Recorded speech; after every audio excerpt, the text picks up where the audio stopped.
एक तरफ पाकिस्तान में सबसे मशहूर यूट्यूबर डक्की भाई, जिसे लोग रोस्टिंग वीडियोस, फनी कंटेंट और व्लॉगिंग के लिए जानते थे, और दूसरी तरफ पाकिस्तान का सबसे बड़ा क्रिकेट ब्रांड पीएसएल, जो हमारी नेशनल इज्जत बन चुका है। लेकिन ये दोनों एक ही जैसी चीज़ों से जुड़े हैं, और वो चीज़ है ऐप्स जैसे 1xBet और बायनोमो। फ़र्क सिर्फ इतना है कि डकी भाई अब जेल में है और पीएसएल अब भी स्पॉन्सरशिप से पैसे बना रहा है। आखिर ये सिस्टम की गेम क्या है, डकी भाई क्यों अरेस्ट हुआ और पीएसएल कैसे बच गया? आज हम इस सारी कहानी को फैक्ट्स के साथ देखेंगे।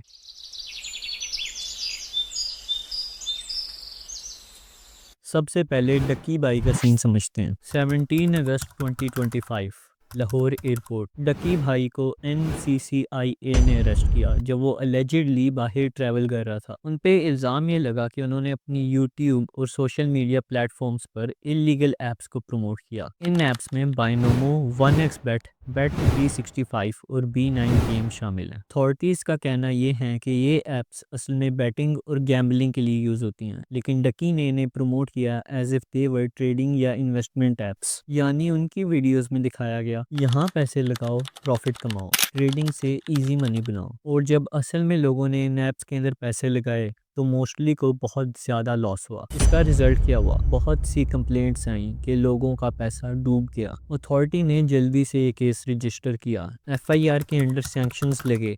Paika act 2016, electronic fraud, spamming, forgery. Pakistan panel code 420, cheating.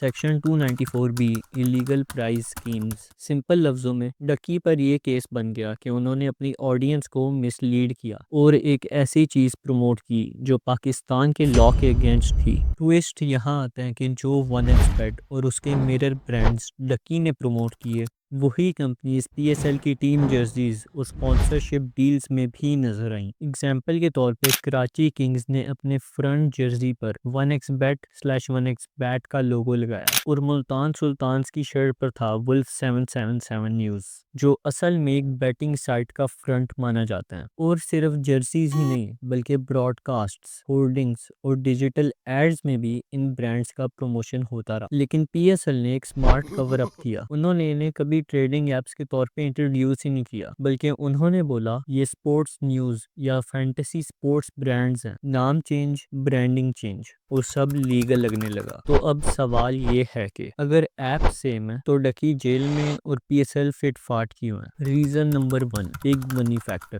PSL एक बिलियन रुपी ब्रांड है। हर सीजन में स्पॉन्सरशिप और एड से करोड़ों कमाए जाते हैं। गवर्नमेंट और रेगुलेटर्स के लिए पीएसएल को रोकना मतलब क्रिकेट इंडस्ट्री को हिट करना, जो उनके इंटरेस्ट में नहीं है। Reason number 2, surrogate branding. इससे मुराद ये है कि ऐप्स डायरेक्टली अपना असली नाम यूज नहीं करती। जैसे इस केस में 1xBet 1xBet बन गया और वुल्फ 777 कसिनो बन गया वुल्फ 777 न्यूज। तो ऑन पेपर ये बैटिंग नहीं बल्कि न्यूज और एंटरटेनमेंट कंपनीज हैं। रीजन नंबर 3 है पॉलिटिकल और पावरफुल बैकिंग। पीएसएल के पीछे पीसीबी और साथ साथ बहुत बड़े इन्वेस्टर्स भी हैं। इनका क्रैकडाउन करना बहुत रिस्की और पॉलिटिकली डैमेजिंग होता। जबकि एक यूट्यूबर को अरेस्ट करना आसान है, लेकिन एक पूरी लीग को बंद करना इम्पॉसिबल। अब समझने वाली बात यह है कि डकी भाई ने ऐप्स को प्रमोट किया as trading slash investment platforms, और उन्हें पनिशमेंट मिल गई। ईएसएल ने उन्हीं ऐप्स को स्पोर्ट्स स्पॉन्सर्स बनाकर दिखाया और सब कुछ चल गया। दोनों केसेस में अवाम को तो मैसेज एक ही गया ना, कि ये ऐप सेफ और लेजिट हैं, लेकिन अकाउंटेबिलिटी सिर्फ एक इंसान के सर पर डाली गई।